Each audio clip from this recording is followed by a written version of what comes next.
Welcome back to Marathon Phoenix Commentary. This is episode 21 about the level Red Eye Express. My name is Ryoko TK. Welcome back to the show. This is the last of the 4 ship levels. My least favorite tile set in any marathon scenario.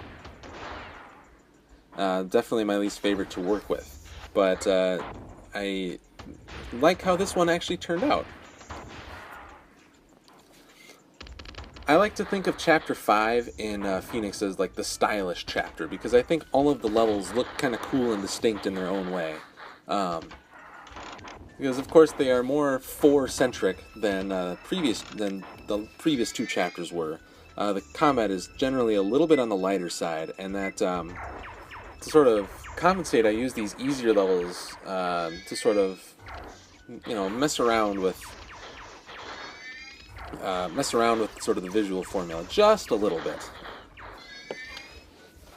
This level is Red Eye Express because it has a lot of red. The texture set that I have for Phoenix had a lot of cool red textures, so I thought I'd bring it out a lot. Probably it ends up annoying a lot of people who have sensitive eyes. I have special eyes. But I still liked it, and I liked how it turned out. Of course, this level also has renegades on it, so the difficulty is starting to come back up. The breather part of this game is over, and the difficulty does not dip down after this, really.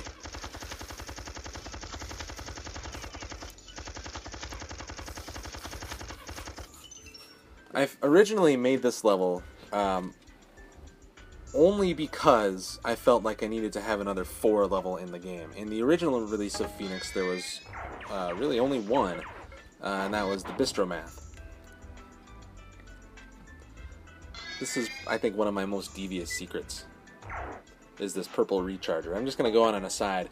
I'm very, very, very, very sparing with my use of purple recharges, because I think it's probably the most abusable mechanic of the game. Obviously, recharges are a very important part of the marathon gameplay. They have been since the beginning. But triple health is quite a lot of health. And being able to constantly retreat to triple health and top up all the time to full purple really nullifies almost any challenge that Marathon has to offer. So I'm extremely sparing, and this is really the only purple recharger that you can abuse.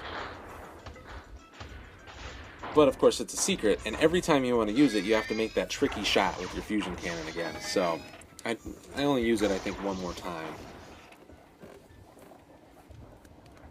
Anyway, going back to, let me talk about this level real quick. The objective, the way this level is laid out is that there's sort of 2 wings to it, and at the end of each wing is a switch. And after you hit each switch, you can go into the center of the ship, which is filled with pits of the Pfhor goo, and you just have to go across and through the pits to reach the bottom of the ship. And when you do, you get to like these weapon controls, and you use it to shoot another ship down. Sort of a zany level. This level did not originally make the cut of Phoenix. The original release of Phoenix did not have this level in it.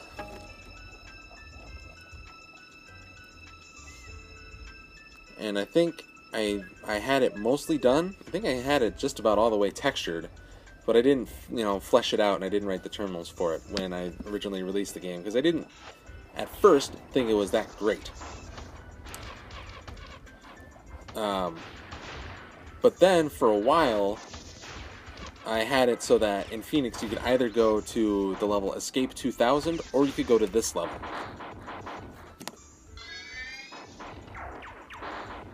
Because this level is sort of a standard action level, and of course Escape 2000 is Escape 2000, so I gave people the choice of whether they wanted to put up with that nonsense or not.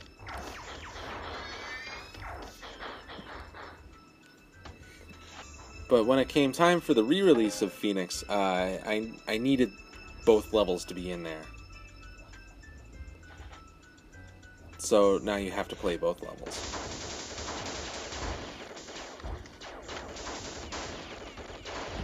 And I kind of like this level more now than I used to. I think I gave it a second pass in terms of like the monster placement.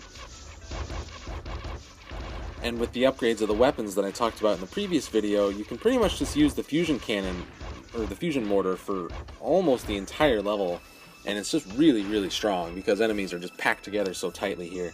You're going to notice, by the way, in all of the rest of the levels of this game, I'm going to use the power weapons quite a lot. Because I have a lot of ammo, and I'm gonna use it. I'm gonna need it. So get used to hearing that fusion mortar boom.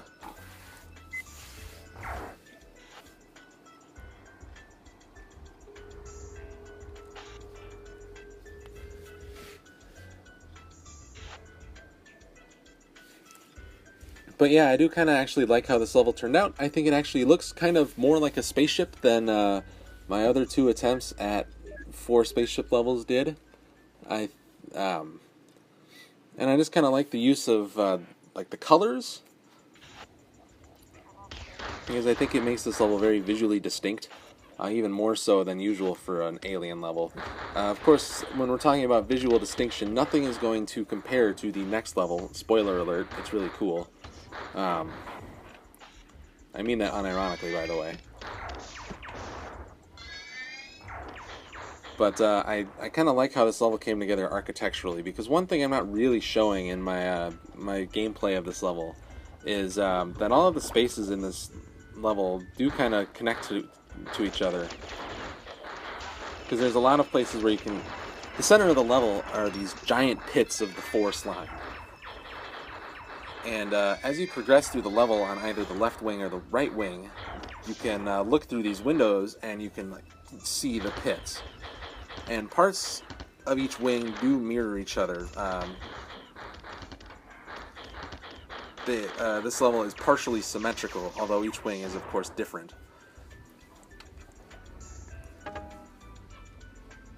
But like for example, there's a save point coming up here. It's the same save or pattern buffer, but you access it from either side. And even though you can't cross from the left wing to the right wing because of this locked door behind us, the paths still sort of meet here, and you can't pass through this passageway here, but you still use the same pattern buffer.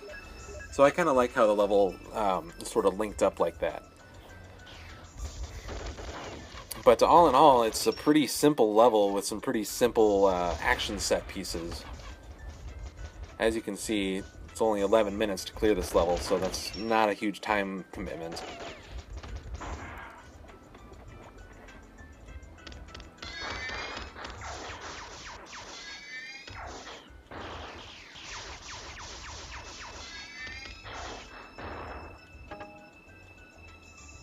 So I think this battle doesn't work right. And I didn't really realize it until I was filming this episode. Those hunters teleport in, and they're supposed to be fighting somebody else when they teleport in. That's kind of why they teleport in. Yeah, there's all these dead bodies here, so I don't know what happened. If I ever do release another update to Phoenix, which is pretty unlikely, but it might happen. But if that ever happens, I'm going to have to remember to look at this fight, because something didn't end up right here. That's the second switch, which means I can progress now to the center part of the level, which actually has a couple interesting things to talk about. But first I have to get through this defender ambush. Now that we're approaching the end of the game, I'm using large swarms of red defenders all the time, which makes the fusion mortar even that much more useful. Death comes very, very quickly at the end of Phoenix, and it happens all the time. And you just kind of have to get used to that. Although I think I actually completed this level without dying. After the beginning, anyway. The opening of this level is pretty tough. So anyway, this is the center part of the level, these big pits of slime. And this is another sort of one-way passage in this level. There's a whole bunch of them. First there's a few locked doors, or like one-way doors. You go through a one-way door to get to the left wing and a one-way door to get to the right wing, and then of course this drop here, you jump down there. It's a one-way passage. And this is sort of a little trip up here, because after I clear all these hunters, you're going to see, it looks like there's nowhere to go.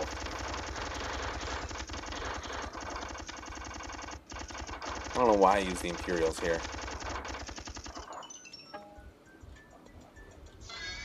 But it looks like there's nowhere left to jump to, because you just kind of you get this yellow can and then you're just looking at a wall.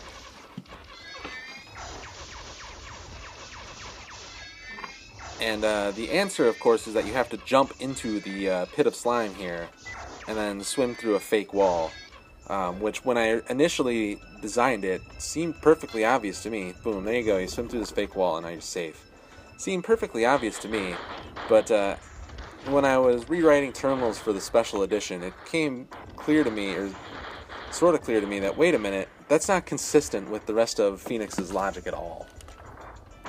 So I had to actually go back and write in one of the terminals, pretty much spoiling that puzzle. It was as much of a puzzle as anything can be in the Marathon engine. And I just spoiled the puzzle in the terminal preceding it, just because I didn't want players to get stuck there.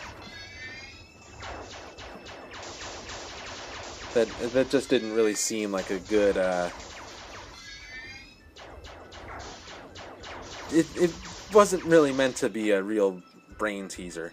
So this is the end of the level. Requires some somewhat complicated mechanics, I guess. I had to simulate the weapons on this ship firing at another ship. And basically it involved me having some monsters spawn and shoot at another monster that looks like the ship. It doesn't really work very well. It's totally kludgy, but hey, it worked. That's the end of Red Eye Express and the end of this episode, and I will see you next time. Thanks for watching.